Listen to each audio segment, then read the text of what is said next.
ಶನಿ ಜನ್ಮದಲ್ಲಿದ್ದ ಶನಿಯ ಜೊತೆಯಲ್ಲಿ ಯಾವಾಗ ರವಿ ಬರ್ತಾರೋ ಕುಟುಂಬದಲ್ಲಿ ಕಲಹಗಳಾಗತ್ತೆ, ತಂದೆಯಿಂದ ಮಾತುಗಳನ್ನು ಕೇಳಬೇಕಾಗ್ತದೆ, ಮಕ್ಕಳಿಂದ ತಂದೆಗೆ ಅವಮಾನಗಳಾಗತ್ತೆ. ನಾನು ಈಗಲೇ ಹೇಳ್ತೀನಿ, ಮೇ 5ನೇ ತಾರೀಕಿಂದ ಮೀನರಾಶಿಯವರಿಗೆ ಉತ್ತಮವಾದಂತ ಗುರುಬಲ ಬರುತ್ತೆ.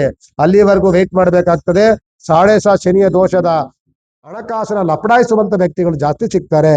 ಜಾಸ್ತಿ ಸಹ ಕೂಡಿಟ್ಟ ಹಣವೆಲ್ಲವೂ ಸಹ ನಮಗೆ ಗೊತ್ತಿಲ್ಲದ ರೀತಿಯಲ್ಲಿ ಖರ್ಚು ವೆಚ್ಚಗಳು ನಮ್ಮನ್ನು ಕೈ ಮೀರಿ ಹೋಗುವಂತ ಸಾಧ್ಯತೆಗಳು. ಶ್ರೀ ಗುರುಭ್ಯೋ ನಮಃ.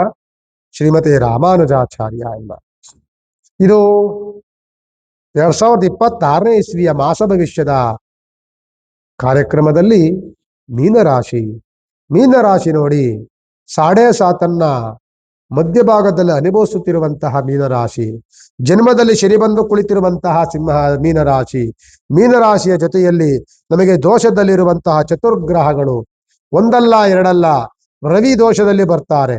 ಶನಿ ಜನ್ಮದಲ್ಲಿದ್ದ ಶನಿಯ ಜೊತೆಯಲ್ಲಿ ಯಾವಾಗ ರವಿ ಬರ್ತಾರೋ ಕುಟುಂಬದಲ್ಲಿ ಕಲಹಗಳಾಗತ್ತೆ, ತಂದೆಯಿಂದ ಮಾತುಗಳನ್ನು ಕೇಳಬೇಕಾಗ್ತದೆ, ಮಕ್ಕಳಿಂದ ತಂದೆಗೆ ಅವಮಾನಗಳಾಗತ್ತೆ, ಒಂದು ರೀತಿಯಾದಂತಹ ಕೋಪದ ವಾತಾವರಣಗಳು ಸೃಷ್ಟಿಯಾಗತ್ತೆ, ಕುಟುಂಬದಲ್ಲಿ ಕಹಿಯ ವಾತಾವರಣಗಳು ಹೆಚ್ಚಾಗತ್ತೆ, ಹಣಕಾಸಿನ ದುಂದು ವೆಚ್ಚಗಳು ಜಾಸ್ತಿ ಆಗತ್ತೆ, ಹಣಕಾಸಿನ ಲಪಡಾಯಿಸುವಂತ ವ್ಯಕ್ತಿಗಳು ಜಾಸ್ತಿ ಸಿಗ್ತಾರೆ. ಜಾಸ್ತಿ ಸಹ ಕೂಡಿಟ್ಟ ಹಣವೆಲ್ಲವೂ ಸಹ ಖರ್ಚು ವೆಚ್ಚಗಳು ಕೆಲಸದ ಬಾರದ ರೀತಿಯಲ್ಲಾಗತ್ತೆ. ನಮಗೆ ಗೊತ್ತಿಲ್ಲದ ರೀತಿಯಲ್ಲಿ ಖರ್ಚು ವೆಚ್ಚಗಳು ನಮ್ಮನ್ನು ಕೈ ಮೀರಿ ಹೋಗುವಂತ ಸಾಧ್ಯತೆಗಳು ಮೀನರಾಶಿಯವರಿಗಿರುತ್ತೆ. ಮೀನರಾಶಿ ಜಾಗ್ರತೆಯನ್ನು ವಹಿಸಬೇಕಾಗ್ತದೆ. ಹಣಕಾಸಿನ ಹೂಡಿಕೆಯಲ್ಲಿ, ಹಣಕಾಸಿನ ಶೇಖರಣೆಯಲ್ಲಿ ಜಾಗ್ರತೆಯನ್ನು ವಹಿಸಬೇಕಾಗ್ತದೆ. ಅದೇ ಮೀನರಾಶಿಯವರಿಗೆ ಜನ್ಮದಲ್ಲಿ ಚಂದ್ರ ಬಂದಾಗ ಯಾವಾಗ ಮನಸ್ಸು ಚಂಚಲಗಳಾಗತ್ತೆ, ಮನಸ್ಸು ಬೇರೆ ಬೇರೆ ಯೋಚನೆಗಳನ್ನು ಮಾಡುತ್ತೆ, ಇವಾಗಿರುವಂತ ಚಿಂತನೆ ನಾಳೆ ಇರೋದಿಲ್ಲ, ಆದ್ರೆ ಬದಲಾವಣೆಗಳನ್ನು ನೋಡುತ್ತೆ, ಮನಸ್ಸು ಚಂಚಲಗಳಾಗಿ ಒಂದು ರೀತಿಯಾದಂತಹ ಗೊಂದಲಗಳನ್ನ ಸೃಷ್ಟಿ ಮಾಡುತ್ತೆ. ಎಚ್ಚರಿಕೆಯನ್ನು ವಹಿಸಬೇಕಾಗ್ತದೆ. ಜೊತೆಯಲ್ಲಿ ದ್ವಾದಶ ಸ್ಥಾನದಲ್ಲಿ ಮೀನರಾಶಿಯವರಿಗೆ ಕುಜ ಮತ್ತೆ ಬುಧ ಬರ್ತಾನೆ. ತಲೆಗೆ ಸಂಬಂಧಪಟ್ಟಂತಹ ಚಿಂತನೆಗಳು, ತಲೆಗೆ ಸಂಬಂಧಪಟ್ಟಂತಹ ಸಣ್ಣ ಪುಟ್ಟ ತಲೆನೋವು, ಆ ರೀತಿಯಾದಂತಹ ವಾತಾವರಣಗಳು. ಕುಜ ಬಂದಾಗ ದೇಹದಲ್ಲಿ ಯಾವಾಗಲೂ ಆಯಾಸ, ಸುಸ್ತು, ಸಂಕಟದ ವಾತಾವರಣಗಳು ಇದೆಲ್ಲವೂ ಆಗುವಂತ ಸಾಧ್ಯತೆಗಳು ಮಾರ್ಚ್ ತಿಂಗಳಲ್ಲಿರುತ್ತೆ. ಸ್ವಲ್ಪ ಎಚ್ಚರಿಕೆಯನ್ನು ವಹಿಸಬೇಕಾಗ್ತದೆ. 7.5 ಶನಿಯಲ್ಲಿ ಇರುವುದಿರಿ. 7.5 ಜೊತೆಯಲ್ಲಿ ಕುಜ ಮತ್ತೆ ಬುಧನ ದೋಷದಲ್ಲೂ ಸಹ ನೀವು ಕೂಡ್ಕೊಳ್ತೀರಿ. ಎಚ್ಚರಿಕೆಯನ್ನು ವಹಿಸಿ.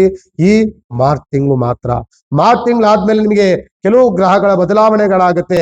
ನಾನು ಈಗಲೇ ಹೇಳ್ತೀನಿ, ಮೇ 5ನೇ ತಾರೀಕಿಂದ ಮೀನರಾಶಿಯವರಿಗೆ ಉತ್ತಮವಾದಂತ ಗುರುಬಲ ಬರುತ್ತೆ. ಅಲ್ಲಿವರೆಗೂ ವೇಟ್ ಮಾಡಬೇಕಾಗ್ತದೆ.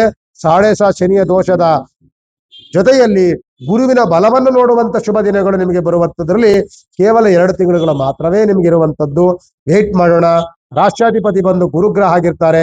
ರಾಯರ ಪ್ರಾರ್ಥನೆಗಳನ್ನು ಮಾಡ್ಕೊಳ್ಳೋಣ, ದತ್ತಾತ್ರೇಯ ಸ್ವಾಮಿ ದರ್ಶನವನ್ನು ಮಾಡೋಣ ಅಂತ ಹೇಳ್ತಾ, ಮತ್ತೊಮ್ಮೆ ನಿಮಗೆ ಭಗವಂತ ಎಲ್ಲ ಒಳಿತನ್ನು ಮಾಡ್ಲಿ ಅಂತ ಹೇಳ್ತಾ, ಮತ್ತೊಮ್ಮೆ ನಾನು ಮಾಸ ಭವಿಷ್ಯದಲ್ಲಿ ಸಿಗ್ತೇನೆ. ನಮಸ್ಕಾರ.